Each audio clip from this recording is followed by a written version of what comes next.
Hello and welcome everyone to a new video on your channel, Mr. Tech Tips. Before watching the video, don't forget to subscribe to our channel and don't forget also to like this video. In today's video, I will show you how to check your Netflix account expiry date. So to do this, it's very easy. You have just to go to Netflix, open the Netflix app. After that, go and click on My Netflix. After that, go and click on the three lines. And after that, click on Account. And as you will see in the first option, it will show you your next payment date. For example, for me, it's 20 January 2026.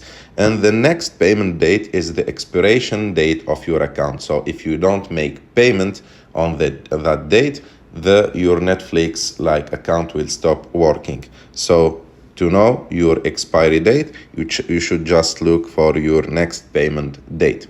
I hope that you like this video. If you like this video, don't forget to subscribe to our account, to like this video, and see you in the next